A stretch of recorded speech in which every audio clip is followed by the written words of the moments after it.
Jack. I'm Lucas. And welcome to the pitch for the Ever-Burning Blade.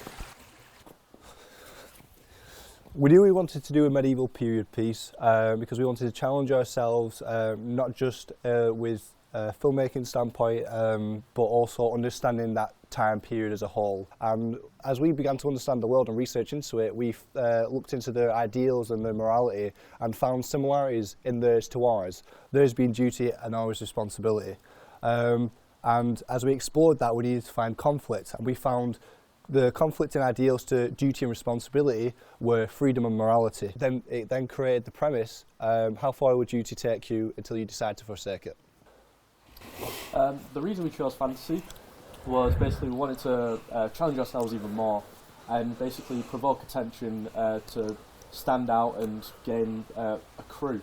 The fact that we also had fantasy also gave us certain liberties in historical accuracy, changing certain things to better tell our story. And we're also wanting to try and do a different approach to the fantasy genre, mainly because in most fantasy genres you have your key characters that go on a world-changing adventure.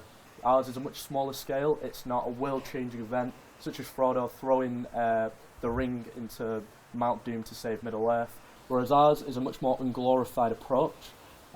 We are really digging on the fact that it's just these two men in their very personal journey talking about their conflicted ideals. We really wanted to show a much more personal, authentic, gritty and unglorified approach to the fantasy genre.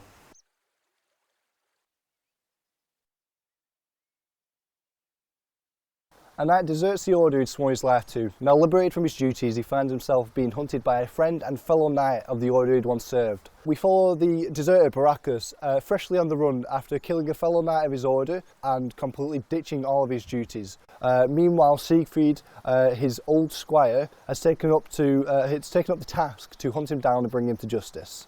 As the story progresses, Siegfried must come to terms with what it truly means to bring his old mentor to justice. Whilst Baracus reflects on the events that caused him to leave the order. After over a course of a few days, Baracus is confronted by Siegfried. Siegfried forces him to explain himself, and after Baracus does so, Siegfried can still not understand his point of view and his side of things and decides to bring him to justice and execute him. And it wasn't until after the execution does Siegfried finally understand why Baracus left the order and it possibly affecting or changing his ideals.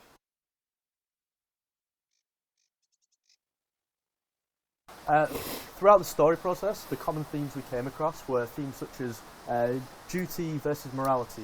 Baracus literally leaves the order because he deems something immoral and that he is chastised and basically named a villain because of it.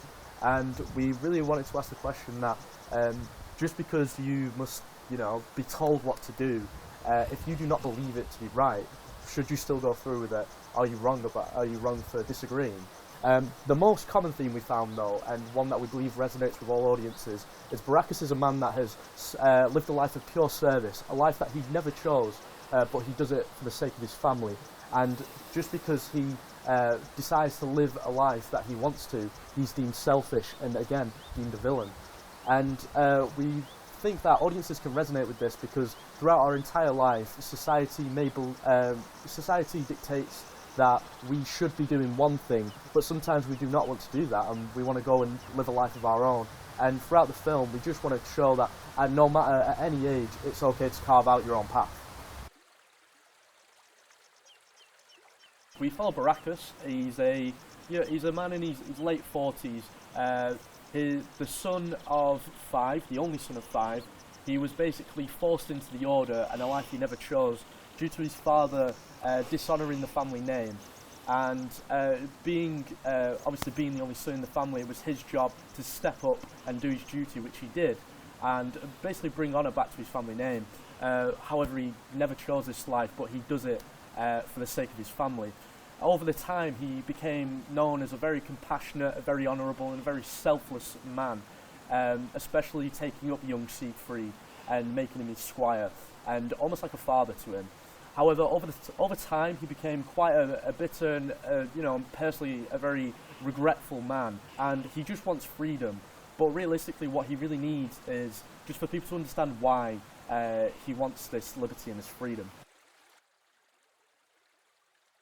Siegfried, the ex-squire to Baracus, he's a man in his early 30s, and he joined the order at a young age out of necessity. Being a peasant boy and his orphanage crumbling down to the ground, it's all he had. He is a very compassionate, he's naive, and he's very stubborn and very loyal to his order. What he wants is to be part of something bigger and part of a family, but what he truly needs to know is that it's okay to be that peasant boy. The relationship, Baracus and Siegfried's, as they grew up pretty much together, almost like a father and son-like relationship, Baracus being Siegfried's mentor. Baracus showed him the ways, but they slowly came apart as Baracus grew disdain for the order, while Siegfried began to connect to it even further.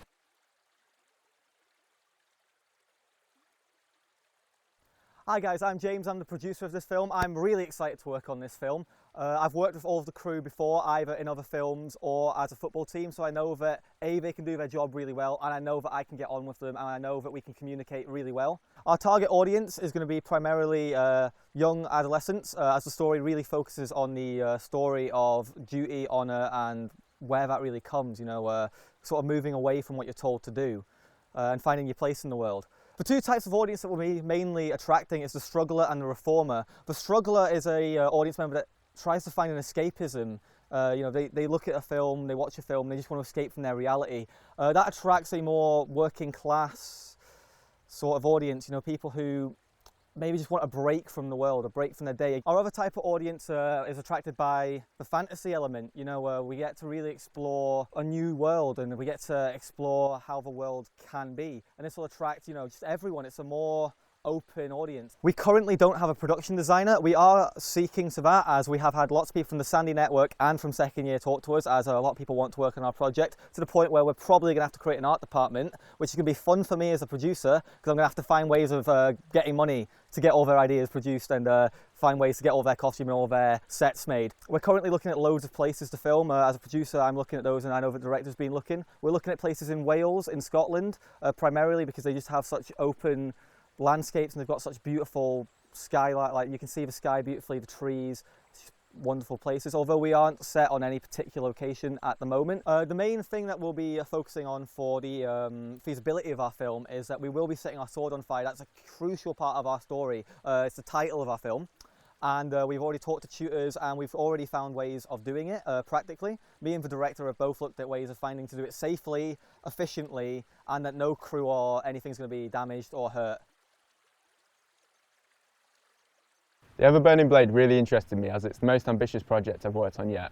I wanted to be DOP on this film, as the scale and the locations will allow us to make something that's really visually enticing. I want the audience to feel close to the characters as they self-reflect, and I'm going to do this by using handheld shots, which will also make the grand locations feel more grounded. I'm going to be using Zoom Prime lenses on either the Arri Alexa or the VariCam 35, and we're currently in the process of doing a test shoot, so we'll find out which one is best suited for on location. I'm going to be using wide focal length lenses for the grand landscape shots and shorter focal length lenses for the more intimate and expressive scenes. The composition of the shots is going to mainly focus on the characters, as I want it to be narrative focused as opposed to getting lost in the scale of the film.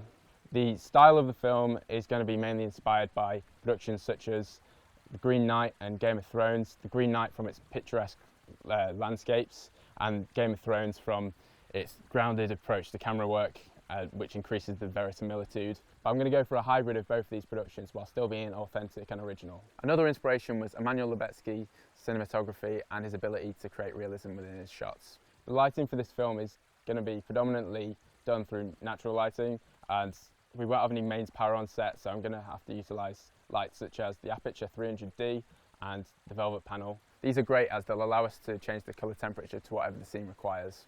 I think this film adds something to the genre, as it's really grounded and character focused despite being in grand locations.